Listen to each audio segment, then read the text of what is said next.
Hi, this is Pastor Nick Hood, and I want to share with you what I'm preaching on this Sunday. I'm preaching a sermon entitled Believe in Yourself. Believe in yourself. The world may frown. Some will try to put you down. Some will think you're crazy. Some will think you're out of your mind. Some may even pity you for your dreams. But I want you to know, if you believe in yourself, God will show you favor.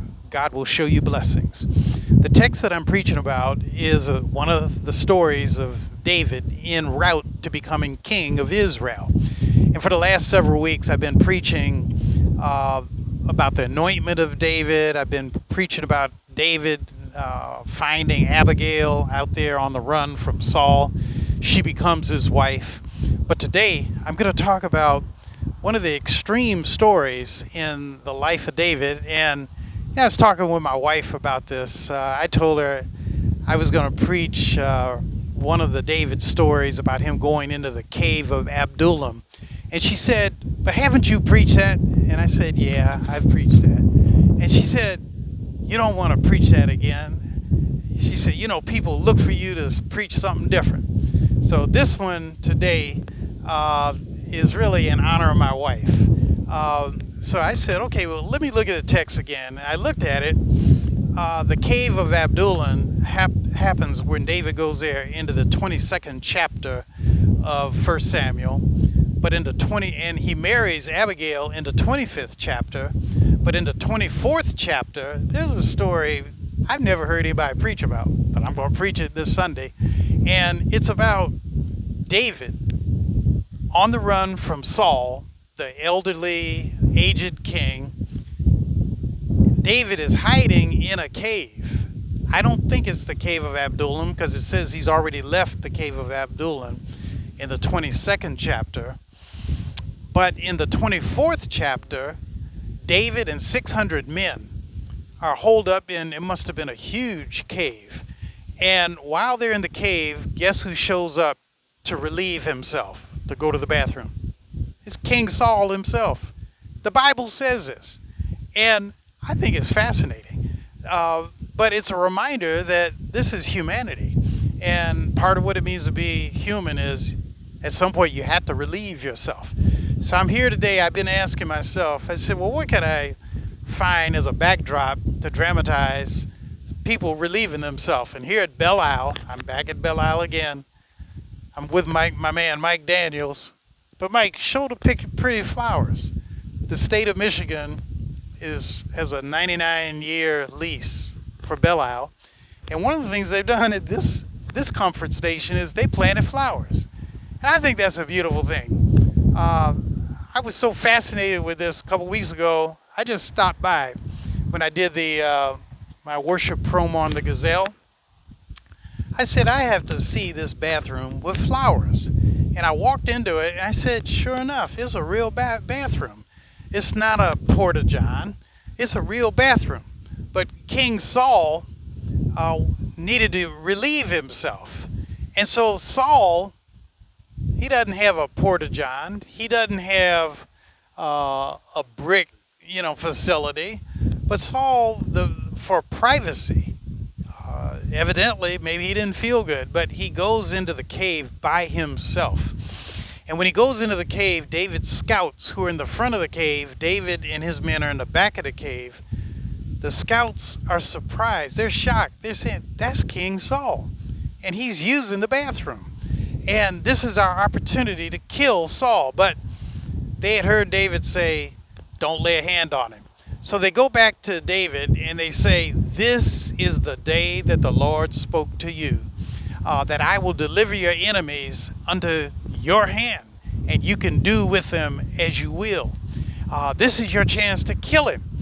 And David gets up and he goes down, and he has an amazing sight. Saul is using the restroom and he's indisposed. And so David pulls out his sword. He goes down, he sneaks down. The Bible says stealthily. He sneaks down to Saul and he cuts off a part of Saul's robe. And after cutting off the robe, David sneaks back. Then David is remorseful. He feels bad. He says, why did I do that? This man is the Lord's anointed. Yes, I'm anointed too, but I'm anointed to take his place, not to kill him. And so David is embarrassed. He's upset with himself.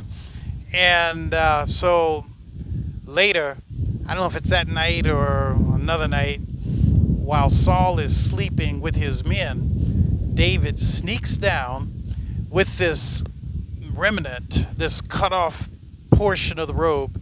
He lays it down at Saul's bedside. And then he shouts out to Saul. He said, I could have killed you, but I didn't. Because you are the Lord's anointed. Why don't you leave me alone? And Saul, I think, was bipolar. He goes through these mix of emotions. Sometimes he loves David. Sometimes he hates David. He's jealous of David. He's insecure because of David. And Saul doesn't know what to do because of David. And so Saul says, well, maybe I'll leave David alone. And Saul goes off to battle the Philistines, and eventually he and his son Jonathan are killed. And then that's the point where David becomes the king. And so I come back to my theme. My sermon today, or this Sunday, is believe in yourself. David believes in himself. He believes in the anointment that Samuel has given to him. David believes that he is prepared to be the king. David believes that even though Saul hated him, that God loved him. And because of that belief that he was on God's side, David just waits his time. The great gospel singer and songwriter James Cleveland has a great song that says, if I hold my peace, the Lord will fight my battles. And that's just a beautiful song that sometimes in life we mess up because we're so anxious to get rich. We're so anxious to be a success that we just, we strive prematurely. And, there's nothing worse than a person who's premature professionally, premature in their loving.